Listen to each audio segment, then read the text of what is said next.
पंजाब फजिल्का में मौजूद हैं और जरा जानते हैं सचिन से पंजाब का हाल आज क्या है। धूप तो खिली हुई है लेकिन सतलुज जो डरा रही थी, अब उफान कुछ कम हो रहा है या अभी भी जस का तस बना हुआ है? सचिन। जी रुमाना, मैं बिल्कुल सतलुज के किनारे हूँ, इस वक्त खड़ा हूँ और सतलुज का जो उफान है वो बिल्कुल कम नहीं हुआ है। पिछले कल जो हालात थे वही हालात आज भी हैं। सतलुज बिल्कुल अपने रौद्र रूप में है और फाजिल्का के ये वो गांव हैं, 14 के करीब ये तकरीबन गांव हैं जो पूरी तरह से कटे हुए हैं। ये गांव जो हैं दरअसल पाकिस्तान की सरहद के साथ लगते गाँव हैं और इन ग्रामीणों के जीवन का अंदाज़ा हम लगाएंगे, जो आपको विजुअल्स दिखाएंगे कि सेना का एक बोट है सामने, जो है सेना के इस बोट में बैठ के ग्रामीण जो हैं अब इस तरफ आ रहे हैं डिस्ट्रिक्ट हेडक्वार्टर की तरफ, जहां रोड जो है कनेक्ट करता है। तो इन 14 के 14 गांवों की कनेक्टिविटी, सड़क मार्ग से संपर्क जो है वो पूरी तरह से कटा हुआ है और पूरी तरह से ये ग्रामीण जो हैं अब डिपेंडेंट हैं एनडीआरएफ और सेना के इन बोट्स के ऊपर।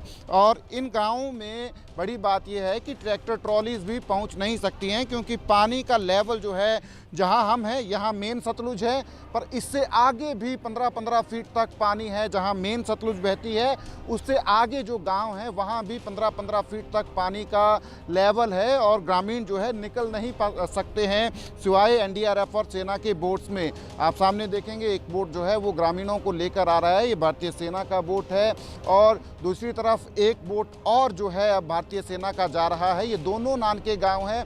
पिछले कल हम मातम नगर गांव में गए थे, वहां भी ऐसे ही हालात हैं। वहां एनडीआरएफ की पूरे के पूरे गांव अब खाली करवाए जा रहे हैं क्योंकि यहाँ तो आप जैसे कि बता रहे हैं कई फीट पानी यहाँ पर भरा हुआ है और कोई और रास्ता बचा ही नहीं है। सिर्फ और सिर्फ नाव के जरिए, वो भी सेना जो यहाँ पर मदद कर रही है उसी के जरिए इन गाँवों तक पहुंचा जा रहा है। पूरी तरह ये गाँव कट गए हैं। तो क्या ये जो करीब 14-15 गाँव हैं पूरे खाली करवाए जा रहे हैं? इनको सारे ग्रामीणों को यहाँ से निकाला जा रहा है, सुरक्षित स्थान पर लेकर जाया जा रहा है? सचिन जी देखिए, जो घर पूरी तरह से पानी से घिरे हुए हैं उन घरों से तो लोगों को इवैक्यूएट कर दिया गया है, वो लोग वहाँ पे नहीं रह रहे हैं। कुछ एक एरियाज़ हैं गाँवों में जहाँ पे पानी नहीं पहुँचा है, जो थोड़ा बहुत कमोबेश जो है हाइट पे एरियाज़ हैं, वहाँ पे लोग रह रहे हैं। वहाँ पे जो है राहत सामग्री पहुँचाई जाती है, वहाँ पे लोग अब भी रह रहे हैं।